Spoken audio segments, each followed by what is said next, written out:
51వ దశకము అఘాసురవద. కదాచన వ్రజసి సుభి సమం భవాన్ వనాసనే విహితమతి ప్రగేతరాం సమావృతో బహుతర వత్సమండలైః సతే మనైర్నిరగమది సజేమనైః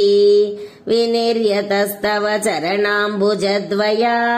ఉదంచితం త్రిభువన పావనం రజః మహర్షయః పులకధరైః కళేబరైః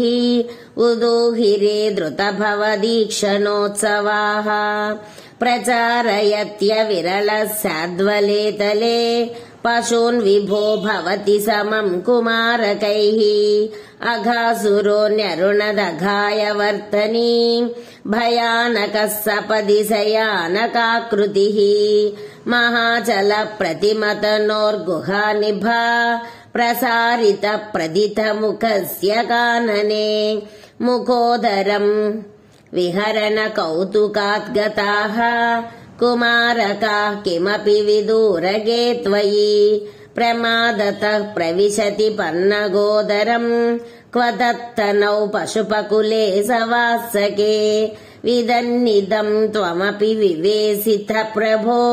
సుహృజ్జనం విసరణమాసురక్షితుం గళోదరే విపులిత వర్ష్మణా త్వయా మహోరగే లుటతి నిరుద్ధ మారుతే ధృతం భవాన్ విదలిత కంఠమండలో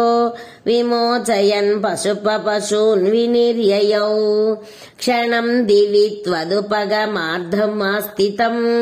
మహాసుర ప్రభవ మహో మహో మహత్ వినిర్గతే త్వయి తు నిలీన మంజసా నభస్థలే నృతురథో జగస్సురాః సవిస్మయైః కమల భవాదిభిః సురైః అనుద్రుతస్తదనుగతః కుమారకైః దినే పునస్తరుణదశాముపేయుషి స్వకైర్భవానతనుత భోజనోత్సవం విషాణికామపి మురళిం నితంబకే నివేశయన్ కవలధరః కరాంబుజే ప్రహాసయన్ కలవచనైః కుమారకాన్ బుభోజిత త్రిదశగణైర్ముదానుతః సుఖాసనం త్విహతవ గోపమండలే మకాసనాత్ ప్రియమివ దేవమండలే ఇతి స్తుతస్త్రిదశవరైర్జగత్పతే ఇతి స్తుతస్త్రిదశవరైర్జగత్పతే మరుత్పురీ నిలయ గదాత్ ప్రపాహి మాం నారాయణ.